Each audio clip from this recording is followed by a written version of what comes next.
Un nav jau liela māksla atpazīt tos cilvēkus vai zināt, kādu viņi ir. Visgrūtākais vienmēr ir iet viņiem pielāgoties, jo pielāgošanās ietver ko? Mums pirmkārt ir jāakceptē, ka viņi drīkst būt kādi viņi ir, ka viņi ir ok, kādi viņi ir, ka viņi tas D agresīvais, viņš ir ok. Vai C kritiskais, mēs pie sevis mums jāatzīst, jā, drīkst tā cilvēks būt, un mums ir jāpielogais un jāiet tā, kā viņam ir ērti. Tas ir līdzīgi kā ar cieņu. Mēs visi gribam, lai mūs ciena darbā. Bet cieņa sākās ar to, ka mēs sākam cienīt citus. Un arī šeit tā doma būtu tāda, iedomājieties, ja visi ievērot tikai vienu punktu darba vietā, ka ejot pie citiem, es eju tā, kā tam otram ir ērti. Un ja visu to ievērot, tas nozīmē, ka visi pie manis nāk tā, kā man ir ērti. Un šī būtu tā zelta formula. Disks nav par to, kā mainīt citu cilvēku. Disks ir par to, ko man darīt, lai es varētu pielāgoties. Skatieties īsais pirmais ieteikums, un tad jau droši vien otrajā sezonā daudz vairāk par atsevišķām situācijām ieteikumi.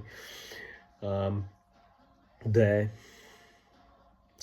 Komunicējot, strādājot ar D. Ātri, tieši, godīgi.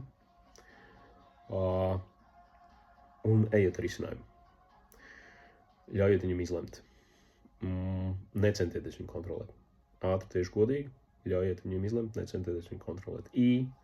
Esiet gatavi komunikācijai. Viņš saprot caur sarunāšanos, caur emocijām, caur atzīšanu, caur uzslavām, caur palielīšanu.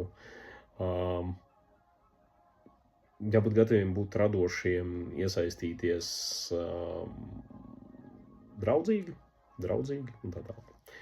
Ejiet pie S,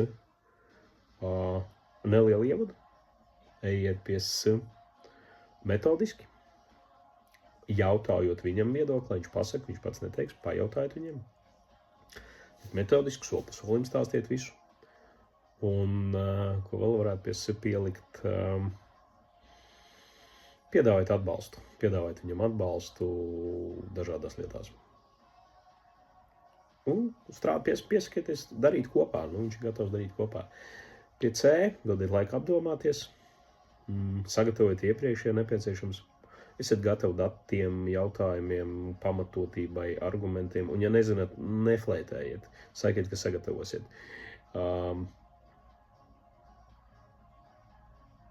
Pauzes jāietur, jāļauj viņam padomāt. Tas būtu pirmie tādi īsi ieteikumi, ko darīt pie katra tipa. Tiekamies otrajā sezonā.